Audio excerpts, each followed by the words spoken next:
this afternoon, my job is to let's have a conversation around the concept of youth building systems that will outlast us, especially in the context of Nigeria. And in starting this conversation, it's important for us to evaluate what it looks like as a young man, as a young person in Nigeria today. And I think we are at a very, very important part in our history where the youth are the biggest part of our population. I think as of today, by the latest counts, Nigerian youths that is below 35 form about 75% of Nigeria's population. That means every 10 person you see, minimum of 7 are younger than 35 years. Now, when you look at this is a mind-boggling number because it means that whatever needs to be designed must be designed for the youth. Young people, systems must be designed for the youth. In other countries, in America, about 40% of the population are young people. I think 45%. In China, less so, about 40%. If you come to Indonesia, our peer countries, when you look at population, it's about 50%. No country in the world today has the number of young people that Nigeria has. It's a very peculiar situation. We have a very important youth bulge that nobody else in the world has. When you look at this youth bulge, in actual numbers, it's about 170 million Nigerians. If you look at the numbers being thrown around, about 169, 170 million Nigerians are young people. The total population of UK is about 70 million people. The total population of South Africa is about 60 million people. Add 70 plus 60. Does it make up to the total number of young people in Nigeria? So no matter the amount of japa, let's assume 5% japas.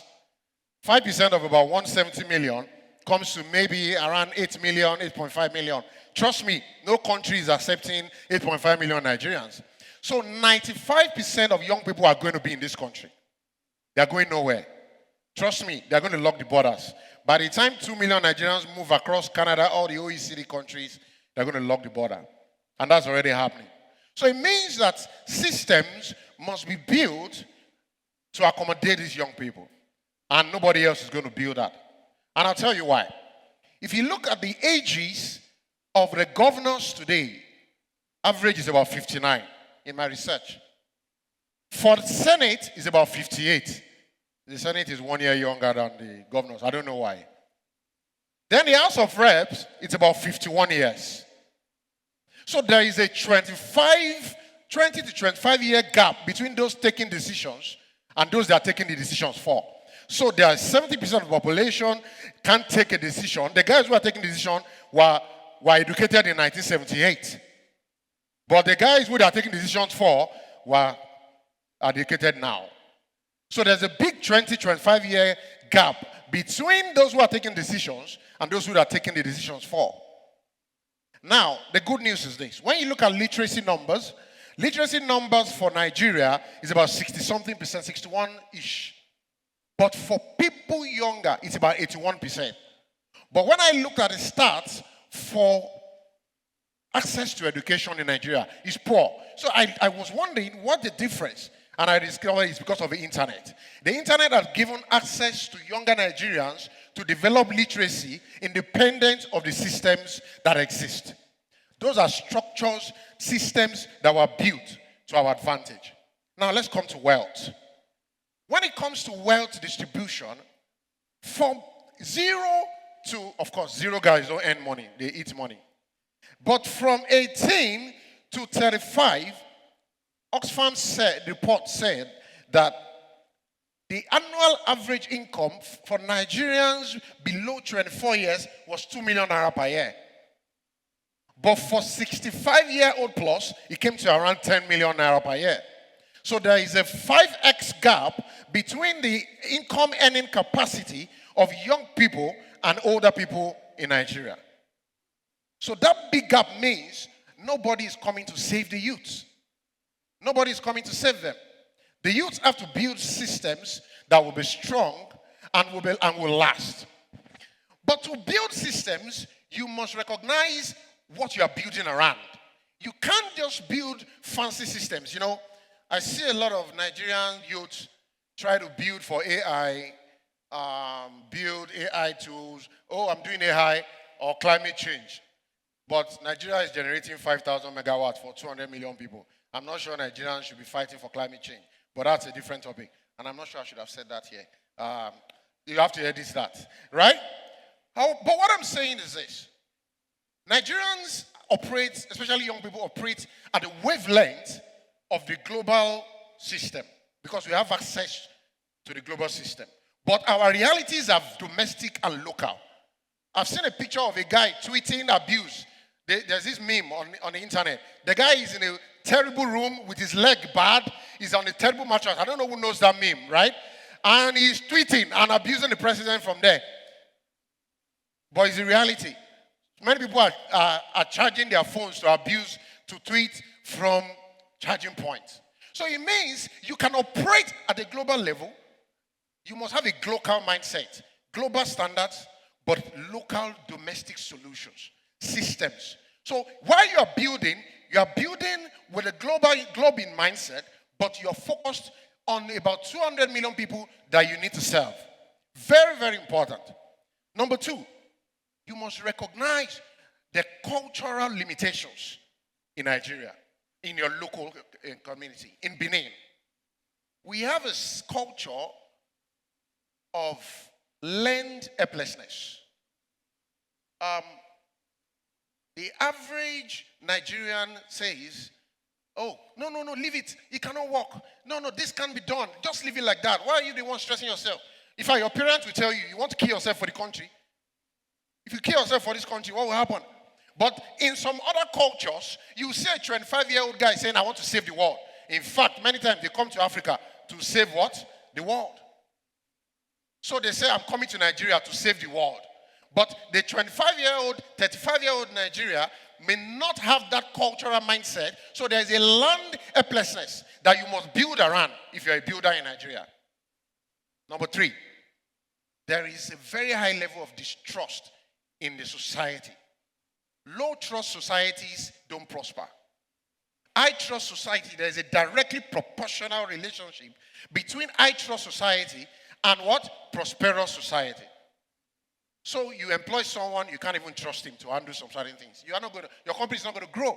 So there is a high level of distrust, a culture of distrust in Nigeria. And that's why OPA and MoneyPoint are selling well. Because transfer comes what? Immediately. That's why they were able to take the market. Because they broke the gap of distrust. And it meant that instantly I can get my what? Payment. So you bypass that distrust. So if you are building systems in Nigeria, you must be aware of that distrust. And you won't blame us, our generation. 150 years ago, we were selling ourselves as slaves. People come to Benin, steal people, take them to Gele, Caribbean, Focados, Escravos, Bonnet. 150 years ago, on the DNA timeline, is a short period. So mentally, there is a lot of distrust. So if you're building, you must be aware of that. These are hard facts. But if you want to build to last, you must build with all of this in tow. So with all this done, how do you then build? First, you build with purpose. Build with purpose. Not for trends and not solely for profit. You need to build whatever you're doing, even if you're a business person, even if you're selling food, you're a mama put person, you started to make money. But after some time, you must define your whatever you are doing in the context of purpose. If you're doing mama put, I am providing affordable food for young Nigerians. Because profit will falter, trends will go, but you must have a purpose attached to whatever you're building. You are a coder, you code, and then you're thinking, I'm coding so that I can build systems to help Nigerians access better finance. Whatever you're building, whatever you're doing, you're a public servant, you are motivated by ensuring you're building systems that can last 40, 50 years. I'm motivated by the likes of the New Deal in the US that took them out of depression and turned America into a force.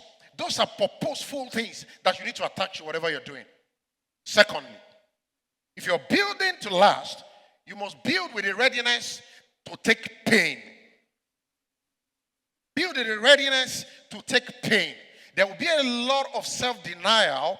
There will be a lot of insisting on integrity for you to build things that will last. If you build for the short term alone and you are not bothered, you are not ready to take pain, say, let's do it now. If that's what will get us along the way. Trust me, in a few years, your business will go under. I see it in the industry. Trust me today. I did a paper like last year, on corporate governance among energy industries. And I listed them. I tried to publish it. They didn't accept it because I named companies. Trust me, the two guys at the bottom of those companies have been sold as of today. One was acquired, one sold itself, one was acquired recently by force. So if you don't build with integrity, you won't last. Meanwhile, the guy who came first in my list has gone to the stock market and he has exited with about 2 trillion in what? In market cap. So if you're building for the long term, you must be able to take pain on the short term.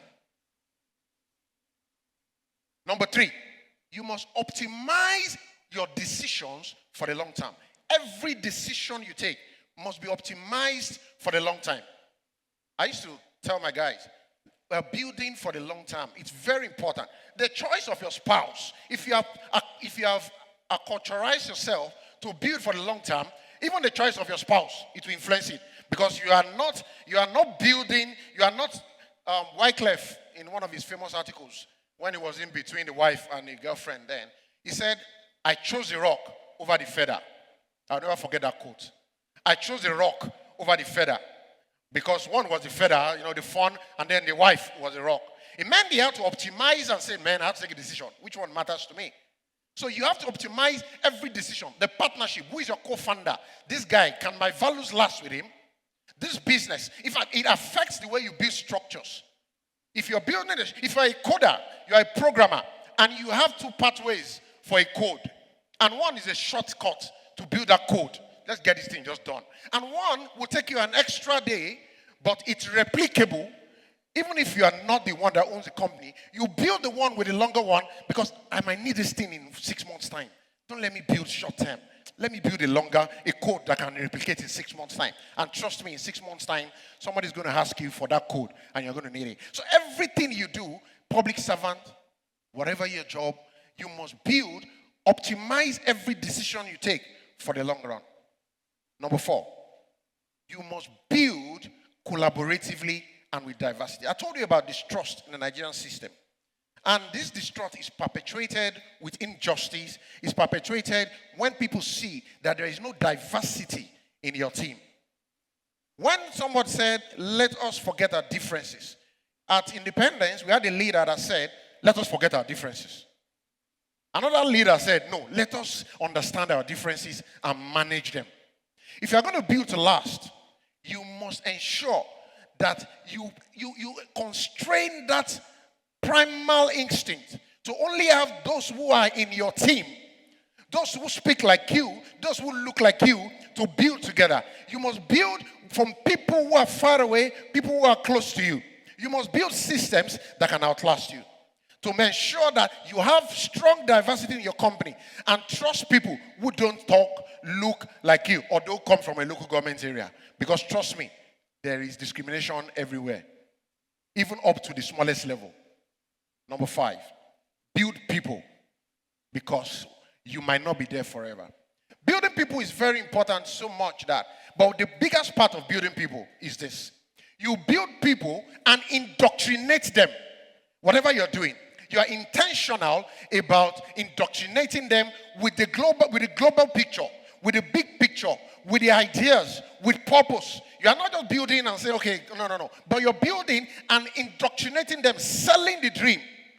When you're not there, trust me, they will build after you. And lastly, build for strength. The prosperous countries, there's a reason why the biggest, most prosperous countries in the world have the biggest armies. If you are young and you're building, don't be naive. Whatever you're building can be destroyed in 1 week by somebody who thinks you are just a nice guy. Build well, but build strong. You're building a company. Make sure you have a fierce legal representative. Let people be afraid of your lawyer. Spend money on lawyers. Spend money on building bulwarks. You build bulwarks for yourself. You're building systems and you say, I will put money on this tough lawyer.